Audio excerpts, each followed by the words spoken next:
আন্দোলনের আমাদের যে ন্যায় বিচারের আন্দোলন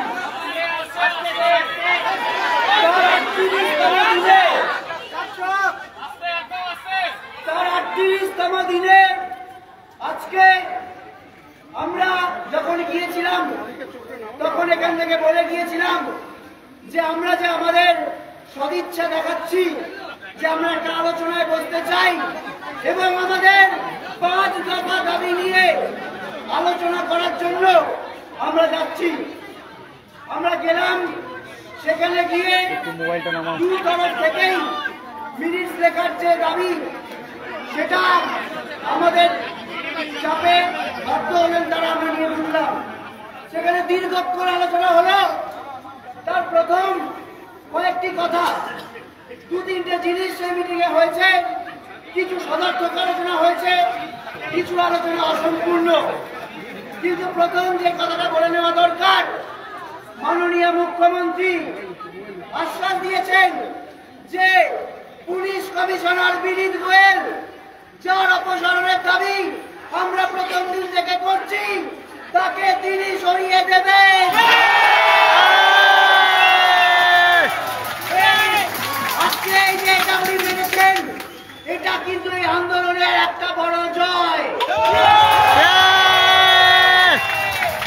এবং স্বাস্থ্য ভবনের ক্ষেত্রে স্বাস্থ্য ভবন সাফাই করা অভিযান যে আমরা করেছিলাম তাতে ডিএমই এবং ডিএইচএস তাদেরও সরিয়ে দেওয়া হবে।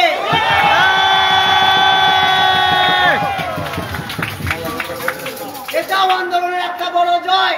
ডিসি নট, যে ডিসি নট যার বাবা নির্যাতিতা যে বাবা মা তাকে টাকা দিতে চেয়েছিলেন তাকেও সরিয়ে দেওয়া হবে।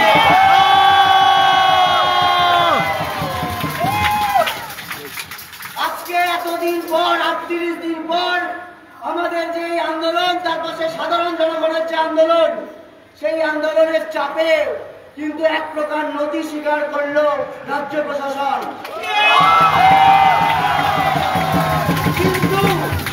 কিন্তু এরপরেও কয়েকটা কথা বলে নেওয়া জরুরি। এই যে স্বাস্থ্য ভবন অভিযানে আমরা এসেছিলাম, এই যে প্রত্যক্ষ এবং পরোক্ষ তথ্য প্রমাণ ব্যাপারে আমাদের প্রিন্সিপাল হেলথ সেক্রেটারি যে যোগাযোগ এবং এই যে থ্রেড সিন্ডিকেট, এই যে দুষ্টচক্র, যে দুর্নীতি, তা বিষয়ে একটা আলোচনা হয়েছে বটে, কিন্তু সেই আলোচনার এখনো অবকাশ রয়েছে। সেই আলোচনা আবার ফার্দার হবে বলে জানানো হয়েছে। কিন্তু একটা কথা বলে নেওয়া জরুরি যে যতক্ষণ না অব্দি এখনো অব্দি মৌখিক আশ্বাস পাওয়া গেছে, যতক্ষণ না অব্দি এটার বাস্তবায়ন ঘটছে, ততক্ষণ অব্দি আমরা আমাদের এই যে আন্দোলন, এই যে অবস্থান, কর্মবিরতি,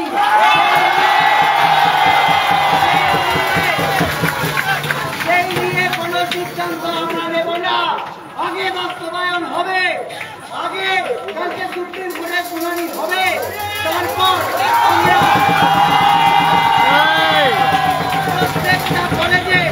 প্রত্যেকটা কলেজের যে জুনিয়র ডাক্তাররা আছে তারা সবাই মিলে বসে কোন একটা নির্দিষ্ট সিদ্ধান্তে পৌঁছবো, তার আগে নয়।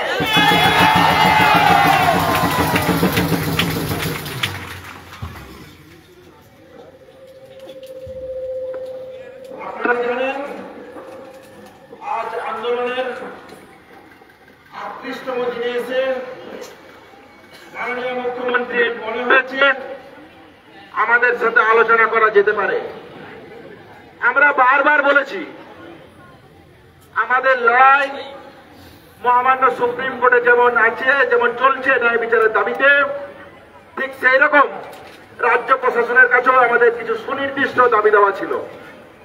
আমরা মনে করি এই সুনির্দিষ্ট দাবি দেওয়ার জন্য আমরা বারবার বলেছি আমাদের দিক থেকে আমরা আলোচনায় বসতে চাই। আমাদের সদিচ্ছার যে কোনো অভাব ছিল না, তা আমরা রেখেছি। আলোচনার শুরু এবং আলোচনার যে ফলাফল উঠে এসছে সেই জায়গা সম্পর্কে কিছু কথা বলতে চাই। তিনি পরিষ্কার বলেছেন আমাদের যে ন্যায় বিচারের দাবি, যে ন্যায়সঙ্গত দাবি, সেখানে আমাদের যে যুক্তি, আমাদের যে প্রশ্ন 9 তারিখের ঘটনাকে কেন্দ্র করে এবং দিনের তদন্ত প্রক্রিয়াকে কেন্দ্র করে যে গতি প্রকৃতি, সেই গতি প্রকৃতি থেকে তিনি এটা বলতে বাধ্য হন যে সিপি স্যারকে সরিয়ে দিতে হবে।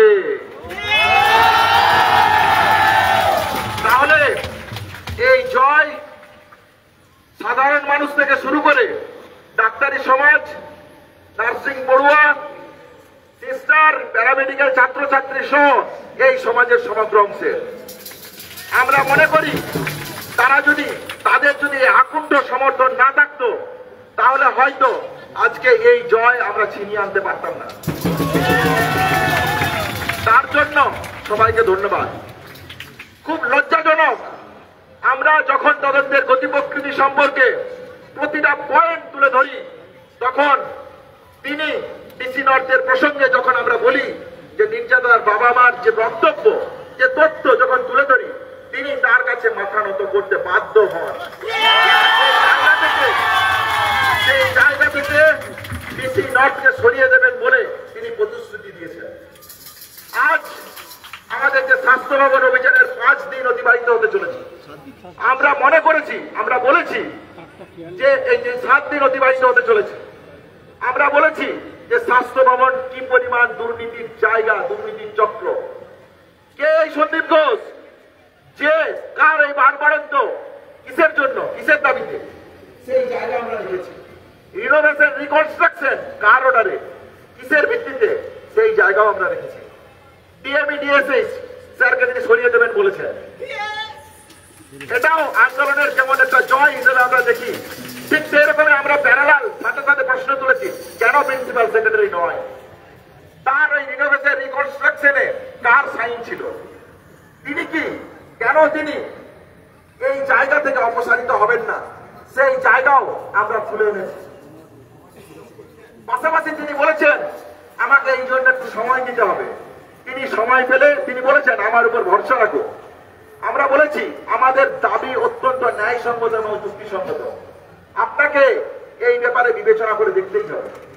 এই জায়গা আমরা রেখেছি রিগার্ডিং সেফটি, সিকিউরিটি এবং ফেড কালচারকে কেন্দ্র করে যে জায়গা কলেজে কলেজে ভয়ের পরিবেশ তৈরি করেছে, সেই জায়গা থেকে রেসিডেন্ট ডক্টর অ্যাসোসিয়েশন কেন প্রয়োজন, কেন ডেমোক্রেটিক ফর্মে স্টুডেন্ট ইউনিয়ন প্রয়োজন, তার প্রাসঙ্গিকতাকে আমরা মনে করিয়ে দিয়েছি। আমরা বলেছি যে কেন এগুলো কলেজের ভিতরে গণতান্ত্রিক পরিবেশ বজায় রাখার জন্য কেন প্রয়োজন, কেন 9 আগস্টের ঘটনার সাথে এই রকমের ডেমোক্রেটিক পরিবেশ প্রয়োজন, তার প্রাসঙ্গিকতা আমরা তাদেরকে মনে করিয়ে দিয়েছি। তিনি একটা টাস্ক ফোর্স গঠন করতে চেয়েছেন। আমরা মনে করি যে এই টাস্ক ফোর্স ছাড়াও তার আগে তাদের দিক থেকে কিছু সমর্থক ভূমিকা এই বিষয়গুলো নিয়ে থাকা প্রয়োজন। তিনি কিছু টাকার স্যাংশন করেছেন, সেই নিয়েও আলোচনা করেছে, কিন্তু আমরা মনে করি গণতান্ত্রিক পরিবেশ যদি কলেজের বুকে না থাকে, যত টাকাই আপনি নিয়ে আসুন তা দিয়ে এই সমস্যার সমাধান সম্ভব নয়। এই জায়গা থেকে আমাদের যে দাবি ছিল, আমরা তাদের সাথে আলোচনায় আবার বসতে চেয়েছি। কেন আমরা মনে করি রোগী কল্যাণ সমিতির মতন জায়গা যেগুলো কলেজের বুকে দুর্নীতির আতুরঘর, কেন ডেমোক্রেটিক স্টুডেন্ট ইউনিয়ন দরকার, কেন রেসিডেন্ট ডক্টর অ্যাসোসিয়েশন দরকার, এই যে কলেজে কলেজে থ্রেড কালচারের যে পরিবেশ তৈরি হয়েছিল, যে ভয় ভীতির পরিবেশ তৈরি হয়েছিল, সেই ভয় ভীতির পরিবেশকে সময় উৎপাদন করা কেন প্রয়োজন, সেই প্রশ্নগুলো আমরা মনে করিয়ে দিয়েছি। কেন কলেজের বুকে ছাত্রদেরকে কেন্দ্র করে বিভিন্ন ছেলে মেয়েদেরকে হ্যারাসমেন্ট, রেগিং এর মতন নোংরা কালচার কলেজের বুকে জন্ম নেয়। এই জন্ম নেওয়ার জন্য কারা দায়ী, কে বা কারা দায়ী, এই সম্পর্কে সুনির্দিষ্ট তদন্ত প্রক্রিয়া করতে হবে। এই সমস্ত কিছু আমরা তার আলোচনার জায়গাতে এনেছি। আমরা যা যা পেয়েছি তা আপনাদের কাছে রাখলাম। বাকি যা আলোচনা আছে সেই আলোচনা নিয়ে আমাদের যা আন্দোলনের কর্মসূচি নির্ধারিত হবে সেই পথে আমরা এগোবো।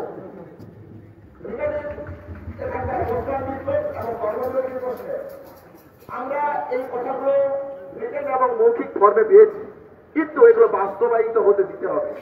এই বাস্তবায়িত হওয়ার জন্য আমরা মনে করি আন্দোলনের যে মর্যাদা জানিয়ে অতি দ্রুততার সাথে তিনি এই তদন্ত, এই যে বাস্তবায়িত তিনি করবেন এবং আন্দোলনকে ন্যায়সঙ্গত আন্দোলন থেকে উঠে আসা যে দাবিকে, সেই দাবিকে মর্যাদা দেবেন।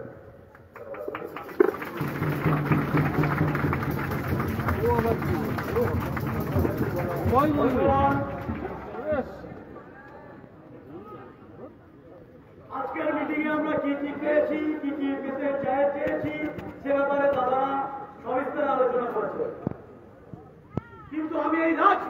দাঁড়িয়ে কয়েকটা কথা বলতে চাই। প্রশাসন কি সাপের 5 পা দেখেছে? তুমি এই সত্যের পথে হাঁটা, এই সত্যের সৈনিকদের বুকের আগুন তুমি দেখনি। এটা আমাদের মনে রাখবেন, যেমন যদি সফলতা একটা সুন্দর ফুল হয়, বিনম্রতা তার একটা সুগন্ধ। আমরা ওই সফলতার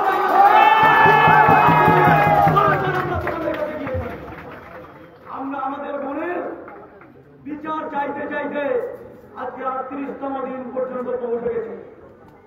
আমাদের মনের ওই রক্ত মাখা লাল চোখ আমরা দেখেছি, ওই লাল চোখটাকে আমরা মশাল করে নিয়ে আমাদের বুকে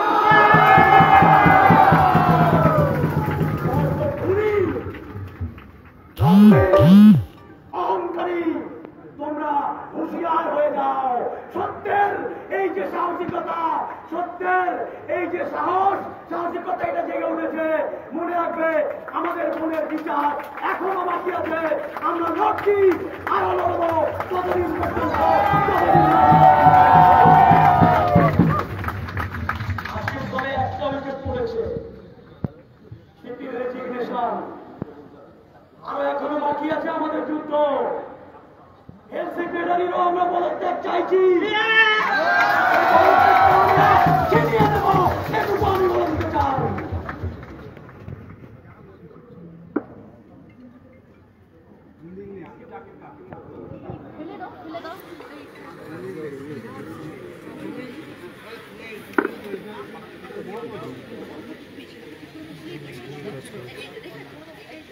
We want justice! We want justice! आज माननीय मुख्यमंत्री के साथ जो हमारी मीटिंग थी, उसमें हमने सारे पॉइंट्स को लेकर डिस्कस किया और ये क्लियरली उनको हम समझाया हमने कि हमें जस्टिस और जस्टिस ही चाहिए। ये इस आंदोलन की एक छोटी सी कामयाबी है जो हमने आज 38वें दिन अचीव किया है। आज 38वें दिन मानना पड़ा कि कमिश्नर ऑफ पुलिस कहीं ना कहीं जस्टिस में रुकावट, कहीं ना कहीं इस प्रक्रिया में उन्होंने रुकावट डाली है और उनका रेजिग्नेशन उन्हें निकालना एक्सेप्ट किया गया है। हम यह आंदोलन और भी आगे कंटिन्यू करेंगे क्योंकि हमारा जो डिमांड हमने दिया था उसमें डीएमई डीएचएस तो माना गया, लेकिन प्रिंसिपल ऑफ हेल्थ सेक्रेटरी का डिमांड अभी तक ये कहा गया है कि ये डिस्कशन के बाद, सोचने के बाद इस पर फैसला किया जाएगा। हम यहाँ पर बता देना चाहते हैं West Bengal junior doctor front की तरफ से कि जब तक स्वास्थ्य भवन पूरा का पूरा साफ नहीं हो जाता, हम यहाँ से नहीं जाएंगे। उसी के साथ आगे जो हमारा डिस्कशन सिक्योरिटी और डेमोक्रेटिक इलेक्शन को लेकर था, उसके लिए मुख्यमंत्री जी के तरफ से एक स्पेशल टास्क फोर्स का बनाया गया, लेकिन हमारा डिमांड ये है कि वो सिर्फ टास्क फोर्स बनाने से ये काम पूरा नहीं होगा, और भी डिस्कशन, और भी इस पे आलोचना, और भी इस पे डिस्कशन करने की बहुत जरूरत है। हम ये जानते हैं कि जो भी मेडिकल कॉलेजेस में आज जो इतना करप्शन है वो इसी वजह से है कि कहीं पर भी डेमोक्रेटिक इलेक्शंस नहीं होते। हम जानते हैं कि अगर स्टूडेंट बॉडी मजबूत होगा तो हर एक स्टूडेंट को ताकत मिलेगी कि वो अपना आवाज सही जगह पर सही वक्त पर उठा सके, ताकि और अभया जैसा कोई एक हादसा दोबारा ना हो। और भी सारी चीजों पर डिस्कशन हुई। हम ये आश्वासन दिलाते हैं कि जब तक जस्टिस हमें पूरा का पूरा ना हासिल हो, ये आंदोलन, ये मूवमेंट चलता रहेगा और जो जो लोग हमारे साथ जुड़े हुए हैं उनको दिल की गहराई से बहुत बहुत शुक्रिया। आप हमारे साथ ऐसे ही जुड़े रहिए, हम जरूर जरूर इस सिस्टम, इस सोसाइटी को बदलेंगे। इस बात के साथ और भी कहना चाहता हूँ कि आज जो भी हुआ है हमारे लिए ये बस थोड़ा सा जीत है, अभी रास्ता बहुत दूर बाकी है दोस्तों, हमें सबको एक साथ चलना है। आज हम कुछ जनों ने हमारे दीदी के राय विचार के लिए 38 दिन के बाद खड़े होने के बाद भी आज हमने 4 ऑफिशियल लोग का हमारे सीएम के पास से एक प्रॉमिस लेकर आया है, और इसी तरह से बाकी जितने भी दुष्ट, बाकी जितने भी ये गंदे काम में शामिल थे, जब तक सबको ना हटा दे तब तक हम लोग लड़ते रहेंगे। हमारी दीदी जो 9 को इस तरह से हॉस्पिटल में पाई गई थी, उसकी दुर्घटना सुनने के बाद मैडम भी हमारे साथ बहुत ही कोऑपरेट किए हैं।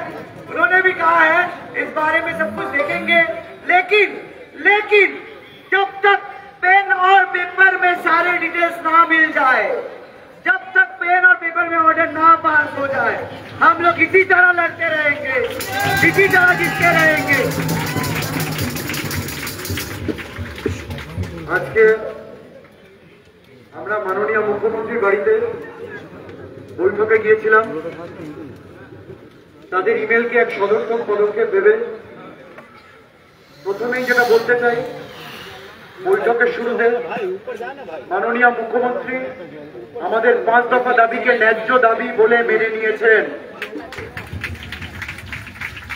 তার মধ্যে যে প্রথম দাবি জাস্টিস ফর অভয়া, সেটাকে তিনি মান্যতা দিয়েছেন এবং বলেছেন সুপ্রিম কোর্টে যাতে তাড়াতাড়ি বিচার পাওয়া যায় তার জন্য তার যা যা সরকারি পদক্ষেপ নেওয়া যেতে পারে তিনি নেওয়ার চেষ্টা করবেন। এরপরে বাকি 4 দফা নিয়ে আলোচনা হয়। তার মধ্যে কিছু কিছু দাবি উনি মেনে নেবেন বলে আশ্বাস দিয়েছেন, যা আপনারা শুনতে পাচ্ছেন, এবং কিছু কিছু দাবি নিয়ে আরো আলোচনা ভবিষ্যতে হবে বলে তিনি আমাদের জানিয়েছেন। এমন অবস্থায় আমাদের যে আন্দোলন, সেই আন্দোলন যে আজ অন্য এক উচ্চতায় গেল তা আমরা মনে করছি, এবং আমরা যতক্ষণ না অবধি নির্দিষ্ট পদক্ষেপ দেখব, শুধু আশ্বাসে নয়, আমরা নির্দিষ্ট পদক্ষেপ যতক্ষণ না দেখব ততক্ষণ পর্যন্ত আমাদের এই ন্যায় বিচারের দাবিতে আন্দোলন চালিয়ে যাব।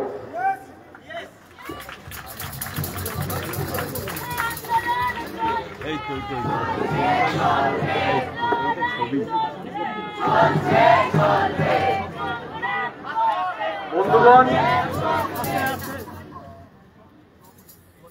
এই যে আন্দোলন আমরা করছি,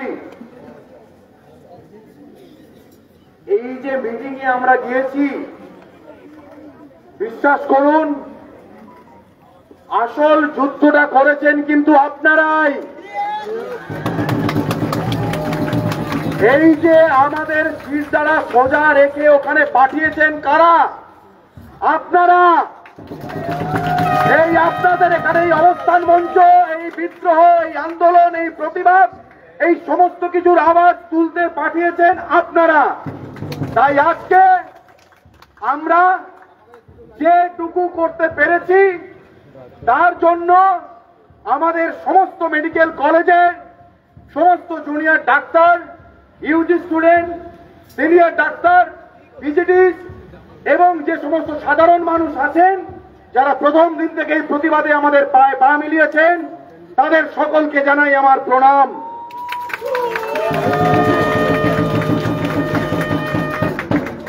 মনে রাখবেন একটা কথা আমরা প্রথম দিন থেকে বলে আসছি, সত্যি সত্যি সত্যি যে ট্রান্সপারেন্সির কথা আমরা প্রথম তুলেছিলাম, যে ট্রান্সপারেন্সির বিষয় নিয়ে আমরা আন্দোলন শুরু করেছিলাম, যে আমাদের যে তদন্ত হবে, বিভাগীয় তদন্ত হোক, সিবিআই তদন্ত হোক, যাই হোক না কেন, সেই তদন্তে যেন একটা ট্রান্সপারেন্সি থাকে এবং সেই ট্রান্সপারেন্সির জায়গা কতটা মূল্যবান, কতটা তার সত্যতা, তার সকলে আমাদের চোখের সামনে পরিষ্কার।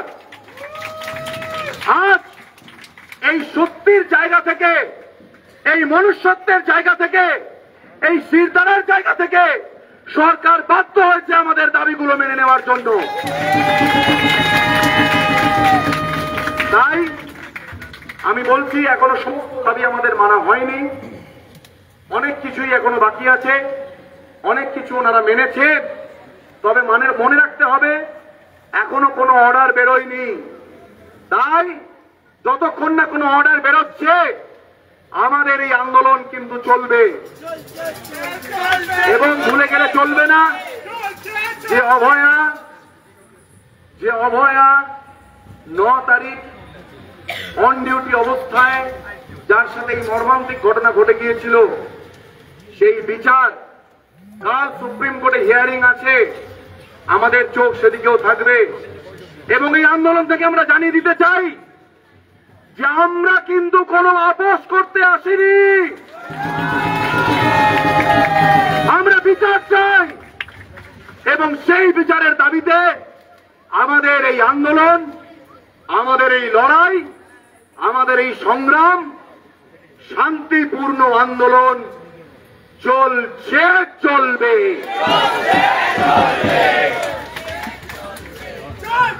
আপনাদের অনুরোধ করছি আপনারা এই আন্দোলনের সাথে থাকুন। পরবর্তীকালে আমাদের কি কর্মসূচি আমরা সেটা আপনাদের জানাবো।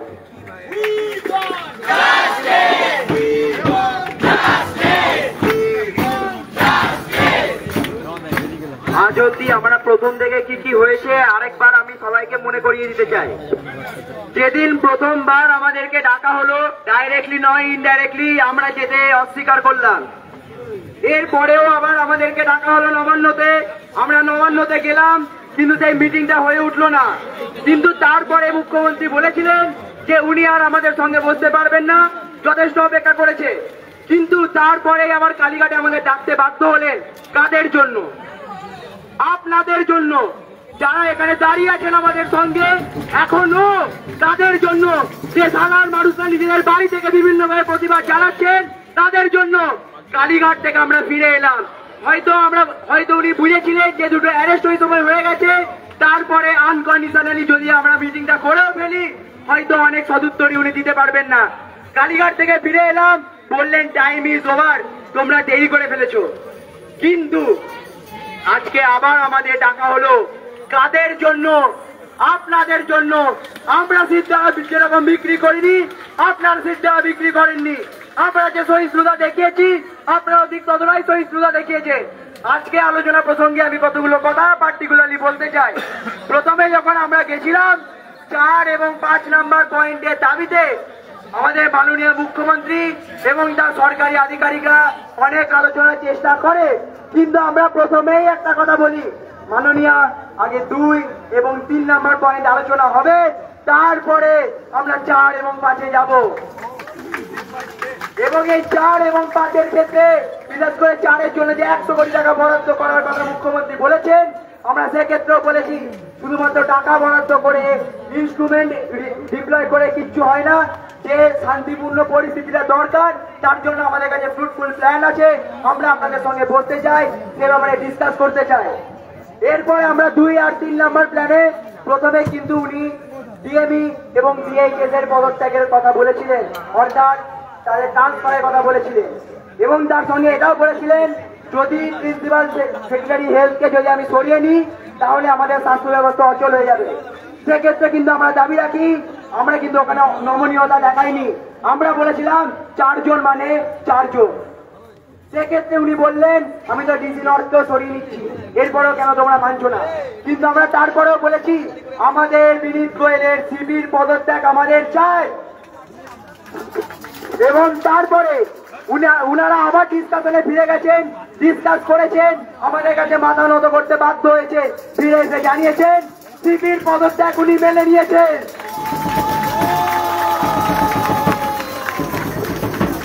ভবিষ্যতের সিকিউরিটি এবং যে থ্রেট কালচারের জন্য উনি টাস্ক ফোর্স গঠন করতে চেয়েছিলেন এবং আগে অনেক মিটিং এর নাই এই কথাই বলেছিলেন যে আমাদের চিফ সেক্রেটারি আছেন, উনি এই ব্যাপারটা দেখে নেবেন। আমরা বলেছি না, টাস্ক ফোর্স গঠনে আমাদের অনুমোদন নেই, আমাদের ইচ্ছা নেই। আমাদের সঙ্গে আপনাদের সঙ্গে আমরা আবার বৈঠক করব। আমাদের সুনির্দিষ্ট পরিকল্পনা আছে, আপনাদের সেটা শুনতে হবে এবং তারপর আপনারা ডিসিশন নেবেন। এটুকু বলে আমি আজকে শেষ করলাম।